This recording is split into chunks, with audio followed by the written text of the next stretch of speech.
Keeping up with possibly lethal things, we'll move over to our next story, which is Boise Airport hangar collapse. 3 fatalities confirmed and 9 injured. This comes by the Boise Deb by several authors. In a devastating incident at the Boise Airport, a hangar under construction collapsed, resulting in the tragic loss of 3 lives and leaving 9 others injured. The Ada County coroner has identified the victims, all of whom died from traumatic blunt force injuries sustained during the collapse.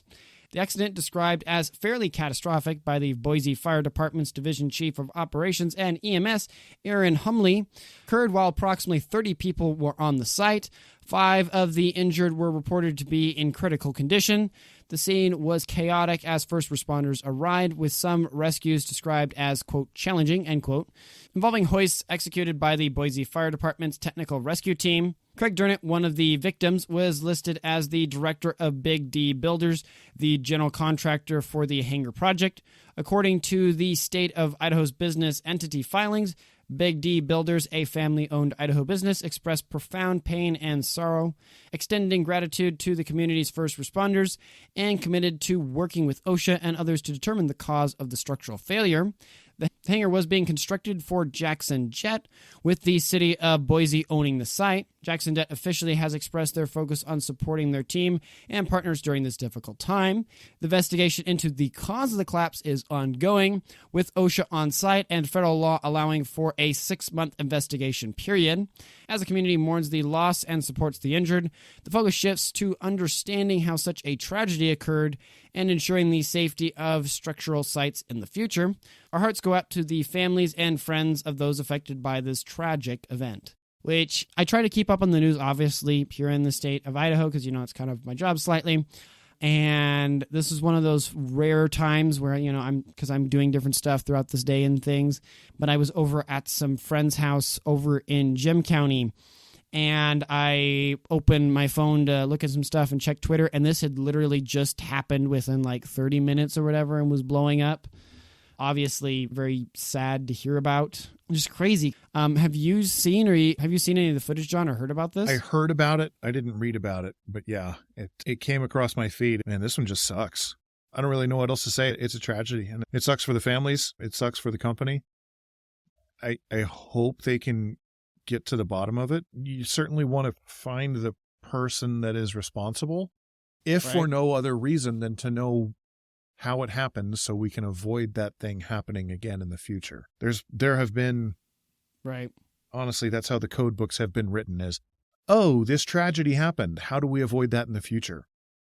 And so then a code is written to say, well, don't install it that way, because that way broke. And it hurt people and damaged things. Right. So silver lining, I guess, is my hope is that out of this, we understand why the failure happened, and we can change our process or our codes or something in such a way as to make sure that doesn't happen again.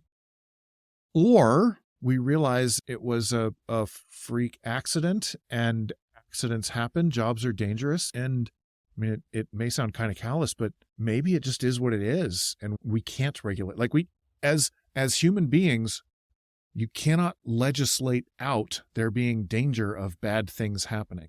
Safety is not guaranteed. Right. So, yeah, we want to have rules and regulations in place to help people be safe, but I don't know. I'm curious to see what comes out about why this happened, and if there will be changes in the future for codes or building means and methods. Right. And I do want to springboard off that point. And, some people could take it as being calloused. And, I mean, for the record, thoughts and prayers go out to the families and people involved in this, right? It's sad, especially for those that have died, right? From my Christian perspective, I pray that they knew the Lord. We'll put it that way. But going on, I guess, more to, moving forward to the future, right? Looking for a vision, learning from this, right? I think oftentimes in America, and it comes from a good place. It comes from a place of caring that we have a problem or issue. Example here, the hangar, right? Falling and collapsing. And then people who like regulation, we'll put it that way, catapult off that tragedy or whatever else to write a whole bunch of other code and legislation and this and that, right? Not to say I don't think they're going to go too overboard because of the hangar. But we have this issue of like, oh, problem happened. Okay, we got to regulate that, manage that. Has to be inspected. This has to have a wait period or whatever else, right? And cool, we're doing it on the guise of safety, but there's also the fact that, which you pointed out, I think very well, John, we live in a fallen world. We live in a broken world, and there's dangers and there's risks in everything we do. When you drive down the freeway, you're more likely to get in a wreck than if you flew the plane every single day. But most people don't really think about that because it's something they do a lot. Similarly with this, obviously, yeah, this is horrible. This is bad. It's sad. And if there is something reasonable, right? You cannot solve every problem.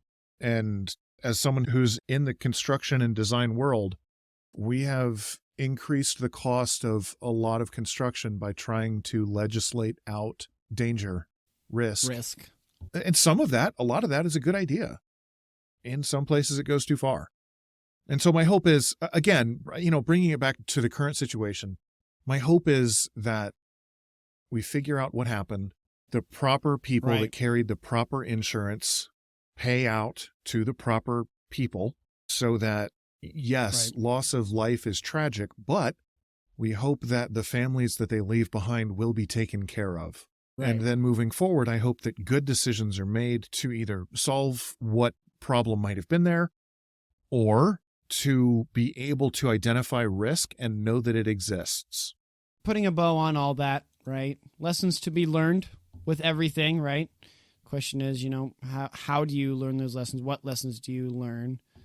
And pulling that all together. Our thoughts and prayers, obviously, with the families and the friends of those passed, and that we also pray that those that are injured, right? There's 9 injured right now. I think a couple of them are in critical state, that they would be able to recover, that the doctors would have wisdom and they would have skill in helping those men and women, if there were any women at the site, to recover and be able to go back to work. Because at the end of the day, God has made us to work, and it's a good thing. We just have to be careful when we're doing it.